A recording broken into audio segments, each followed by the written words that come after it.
전문가의 시선으로 시장의 전망을 해보는 시간입니다. 그리고 그 이슈까지 확인해 보도록 하죠. 이 굿모닝 인베스팅닷컴 시간이고요. 인베스팅닷컴 허재범 지사장과 함께 이야기 나눠보겠습니다. 어서 오세요. 안녕하십니까? 네, 안녕하세요. 자, 인베스팅닷컴을 통해서 전 세계 투자자들이 가장 많이 보고 있는 뉴스는 무엇인지부터 먼저 소개를 해드리도록 하죠. 그 가운데 가장 인기 있는 뉴스를 여러분들에게 또 소개해드리는 시간을 갖도록 하겠습니다. 자, 인베스팅닷컴에서 가장 인기 있게 많은 분들이 보고 있는 뉴스가 바로 이겁니다. 이코노믹 캘린더. 이번 주의 일정이겠죠. 이번 주 일정 가운데 5가지 우리가 알아둬야 될 것들을 한번 살펴보도록 하겠습니다. 바로 화면으로 넘어가 보도록 하죠. 자, 이번 주에 집중해야 될 게 뭘까요? 누가 뭐래도 첫 번째가 바로 잭슨홀 미팅이고요. 이 잭슨홀 미팅 다음으로 봐야 될 것이 바로 연준의 지난 7월 성명서입니다. 과연 연준이 미팅에서 어떤 이야기를 했는지를 확인해 볼 수가 있고, 자, 그 아래로 보시면 세 번째로 우리가 알아둬야 될 게 ECB 유럽 중앙은행의 성명서도 발표가 되고, 그리고 경제 지표와 함께 소매 업체들의 실적도 이번 주에 발표가 됩니다. 자, 이 5가지들을 한번 살펴볼 텐데, 지사장님, 누가 뭐래도 잭슨홀 미팅이 이번 주에 가장 중요하겠죠? 그렇죠. 지난주 주식이 천당과 지옥을 왔다 갔다 한 상황이기 때문에 네. 금요일 약 1% 정도 올랐습니다만은 목요일 날 3% 이상 하락했고, 그런 가운데서 이번 주 이제 연준의 그 목요일이죠. 목요일 그 와이오밍주에서 잭슨홀 미팅이 있기 때문에 연준 그 미팅에서 참가하는 그 연준 위원들이나 네. 그 각각의 인터뷰가 있을 예정이니까요. 거기서 나오는 이야기에 모두 초미의 관심사를 두고 있죠. 그리고 금요일은 연준 의장 그 제롬 파월의 그 연설이 또 있을 예정입니다. 그 부분에서 보게 되면은 일단 다들 그 9월 달 7월에 이어 7월에 25 베이시스 포인트 금리 인하가 있었죠. 9월에 과연 25 베이시스 포인트 인하를 할 건지, 아니면은 좀 더 큰 폭 50 베이시스 포인트 인하할 건지. 지금 제가 열어 보인 이 표를 보시면은 조금 그 50 베이시스 포인트 쪽이 조금 더 많아졌습니다. 지난 주만 하더라도 약 18% 정도였습니다만은 지금 네. 현재 금리를 50 베이시스 포인트 인하할 가능성이 높다고 을 보고 있는 게 22.3%. 그리고 네네. 25 베이시스 포인트는 지난주 80% 이상이었습니다만 지금 현재 77.7%로 조금 줄어들었죠.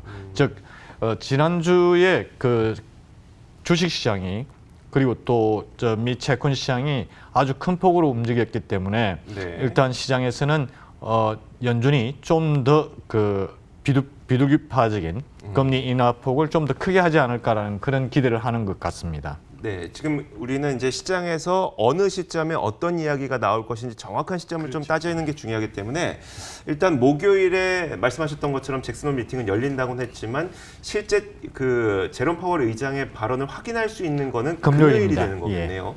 예. 현지 시간으로 금요일이니까 우리나라로 따져보면 토요일 정도. 아침이 되는 거죠. 이 내용은 아마 다음 주 시장에 좀 반영이 될 가능성이 높겠네요. 알겠습니다. 그리고 네.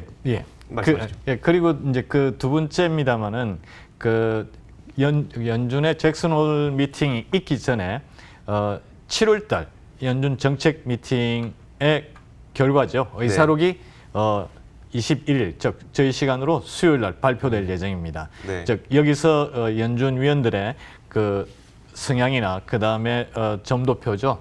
그 금리 인하에 대한 기대감, 그에 누가 지지하고 네네, 또 어떻게 하는지, 그런 부분에 대한 부분들이 분명히 나타날 것 같습니다. 네, 자, 이어서 유럽 중앙은행 그 성명서도 한번 살펴보도록 하죠. 요즘에 이제 그 미국 연준뿐만 아니라 다른 국가들도 통화 완화 정책을 하면서 금리를 내리고 이런 것들도 있기 때문에, 근데 다만 ECB 통화정책회의에서는 금리를 동결했던 상태에 대한 성명서를 확인해 볼 수가 있는 거죠. 그렇죠. 그런데 ECB의 그 7월달 미팅, 그 정책 미팅의 마이노트죠. 그 의사록을 목요일 날 공개하게 됩니다만은, 네. 여기서 저희들이 관심을 가져야 되는 것은 독일의 경쟁 성장률이 네. 2분기죠. 그 아주 큰 폭으로 위축이 됐습니다. 그러면서 유럽 경기의 경기 침체에 대한 불안감을 자아나게 만들었습니다. 그 면에서 보면은 ECB의 7월달 정책 미팅에서의 그 의사록에 나타나는 그 ECB 위원 정책위원들의 네. 그 부분 어떤 그 커멘트가 있는지 주의 깊게 지켜봐야 될 이유가 있습니다. 그리고 22 의사록 발표 전에 유로존 제조업하고 서비스 그 구매 관리자 지수죠. 네네. 그 부분이 발표가 됩니다. 그리고 독일도 그 구매 관리자 지수가 발표되기 때문에 과연 독일 그 지난주 금요일이죠. 그 지난주 금요일 미 주가가 오른 것에 부분적인 영향을 준 것이 독일이 그 경기 완화, 경기 부양책을 쓸 수 있다는 그런 언급이 있었기 때문에 그 미 주가가 올랐죠. 이제 그런 부분 때문에 이번 주 유로존이나 독일은 유럽의 최대 그 경제 국가이기 때문에 모두 지켜보고 있죠. 그러면 우리가 여기서 좀 알아둬야 될 건 이런 걸까요? 우리가 얼마 전까지만 해도 많이 얘기했었던 배드 뉴스 이즈 굿 뉴스라고 하는 예. 악재가 나와야 이들의 경기 부양책이 나올 그렇죠, 것이고 예. 그게 이제 유럽의 경기 부양책으로 인해서 유로화가 상승을 하게 된다면 이제 또 반대로 달러 약세로 그렇죠. 되니까 시장에는 이게 좀 긍정적으로 이제 그렇게 생각해야 될까요? 뭐 그렇게 볼 수도 있습니다만 일단 그 미중 무역 전쟁의 여파가 미국과 중국, 미국은 지금 현재 그렇게 나타나지 않습니다만 중국에서는 나타나고 있고요. 그다음에 그 주변국, 즉 일본이나 유럽 쪽에 그 경기 침체 신호가 나타난다는 그 부분 때문에 네. 일단 각국의 경기 부양책 그리고 뭐 지난주도 필리핀 그다음에 태국 등등의 네. 국가 인도도 마찬가지죠.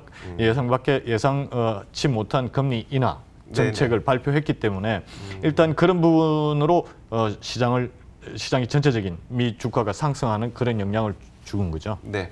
자, 두 가지가 더 남았습니다. 이코노믹 데이터, 그러니까 경제 지표와 그리고 소매업체들의 실적이 발표가 될 예정인데 경제 지표 말고요. 저희가 매일매일 이건 짚어드리니까 소매업체들의 실적 발표 한번 살펴볼까요? 예, 소매업체 요번 주 그 발표하는 여기 뭐 나와 있는 게 타겟하고 그다음에 홈디포 그리고 로스, 콜, TJX. 네. 홈디포는 미국의 1위 건축 자재 할인점이죠. 로즈는 그 2위의 건축 자재 할인점이고 네. 타겟 같은 경우는 그 월마트와 마찬가지로 그 중저가 할인점. 그리고 TJX는 의류 잡화점으로 보면 되겠습니다. 일단 요번 주 뭐 타겟 같은 경우는 지금 현재 주가가 지난 금요일 올랐죠. 약 2% 정도 올랐습니다만은 요번 주 주가에 대해서 좀 더 구체적으로 설명드리기 위해서 네. 우선 그 저희 쪽에 그 분석글이 있습니다. 요번 네. 주 지켜봐야 될 세 가지 주식. 뭐 소매업체는 일단 타겟을 중심으로 해서 보시면 되겠고 네. 그 외 업체들에 대해서 우선 타겟하고 salesforce.com 아시는 분들은 다 아실 겁니다. 그 기업을 상대로 한 그 클라우드 솔루션을 제공하는 업체입니다. 네네. 그리고 홈디포는 저 미국에 사셨던 분 같은 경우는 모두 아실 겁니다. 네. 예, 왜냐하면은 건축 자재 할인점이기 때문에 집에 필요한 어떤 배관이나 어떤 수선을 하려면 홈디포를 꼭 가야 되죠. 네네, 알겠습니다. 자, 이 세 가지 종목을 한 가지씩 이제 좀 뜯어보는 시간을 갖도록 하겠습니다. 시간이 닿는 대로 저희가 또 다 해볼게요. 먼저 타겟부터 한번 살펴보도록 하죠. 타겟 같은 경우는 수요일 장 개장 전 그 2분기 발표를 하게 됩니다. 네네. 일단 그 지난주 금요일 그 컨슈머 스펜딩이라고 그러죠. 소매 판매 지수 가 상당히 예상보다 좋았습니다. 그 때문에 미 주가가 올랐습니다만은 일단 월마트의 실적 발표도 상당히 예상외로 좋았고 그래서 타겟의 그 실적 발표는 지금 시장 예상은 좋을 것이라고 보고 있습니다. 전년 동기 전년 2분기 때 주당 순이익이 1불 47달러였습니다. 달러였습니다만 지금 현재 시장 예상은 주당 순이익이 1불 62로 보고 있고 그리고 매출도 지금 그 분기 매출이 4% 신장한 183억 달러로 예상을 하고 있습니다. 네, 자 그러다 보니까 이제 주가가 그럼 더 올라갈 수 있을 것이냐. 지금 타겟에서 주가 추이가 나오고 있거든요. 여기에서 좀 추가적인 상승도 가능할 것이다. 뭐 이런 전망들도 많이 나오고 있는 건가요? 예, 소매업체가 그 월마트도 그랬습니다만 그 미중 무역 마찰에 대해서 크게 그 영향을 받지 않았다는 부분이 그 2분기 실적에서요. 타겟이나 또 다른 소매업체들한테도 상당히 긍정적인 영향을 주고 있죠. 그런데 지금 트럼프 대통령이 지난주 발표도 있었습니다만은 그 크리스마스 이전 네. 그 9월 1일 그 3천억 달러 상당의 중국 제품에 대해서 수입 제품에 대해서 10% 추가 관세를 부과하겠다는 것을 일단 연기했지 않습니까? 네, 그렇죠. 저 연말 그 연휴 시즌 그 크리스마스 쇼핑 시즌이죠. 쇼핑 네. 시즌에 영향을 주지 않으려고 한 부분 때문에 소매업체들은 아직 상승의 여력이 좀 있다고 보고 있습니다. 네, 알겠습니다. 이어서 두 번째 기업 살펴보도록 하겠습니다. 화면으로 보여드릴 텐데 바로 salesforce.com이라는 기업입니다. 우리나라에서는 좀 익숙치 않은 기업이라서요. 이 기업 한번 설명해 주실까요? 예, salesforce.com은 뭐 저희 회사도 salesforce.com의 그 소프트웨어를 이용하고 있습니다. 그런가요? 저희 광고 영업 네. 쪽으로요. 근데 이 회사는 그 일반 기업들에 상당히 잘 알려져 있는 그 클라우드 서비스 그 솔루션을 제공하는 네, 네. 그런 업체입니다. 이 업체도 22일 목요일이죠. 마켓 그 장 마감 후에 2분기 실적을 발표할 예정입니다. 일단 시장 예상은 주당 순이익이 47센트. 네네. 근데 매출을 보십시오. 매출이 20% 증가한 39억 5천만 달러입니다. 자, 저희 그 인베스팅닷컴 화면을 좀 보여주시면 여기에 그게 나와서요. 물론 예상치이긴 합니다만 주당 순이익이 아니죠. 총 매출이 총 매출이 20% 급증해서 39억 5천만 달러죠. 네. 이 정도면은 그러니까요. 작은 기업으로서는 상당히 급성장하고 있는 상황이죠. 그런데 이런 저 시장 예상에도 불구하고 이 기업의 주가가 조금 지지부진한 것은 태블루라고 있습니다. 네. 태블루라는 태블루 그 기업의 저 레베뉴나 그다음에 기업의 모든 부분을 데이터화시켜서 볼 수 있는 이 태블루를 인수했죠.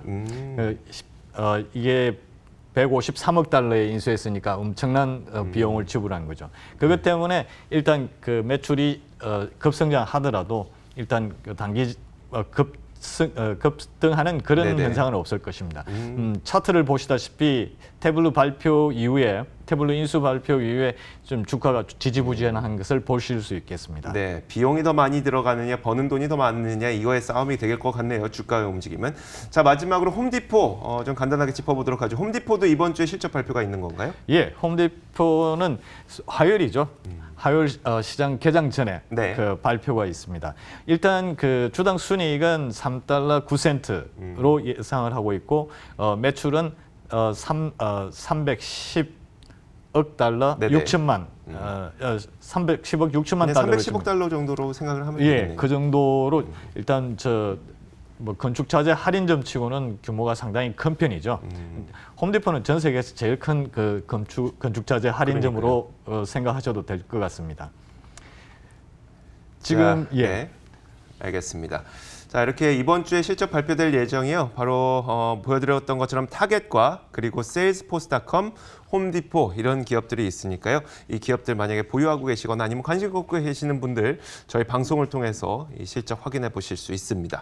자, 지금까지 인베스팅닷컴 허재범 지사장과 함께 이야기 나눠봤습니다. 오늘 말씀 고맙습니다. 감사합니다.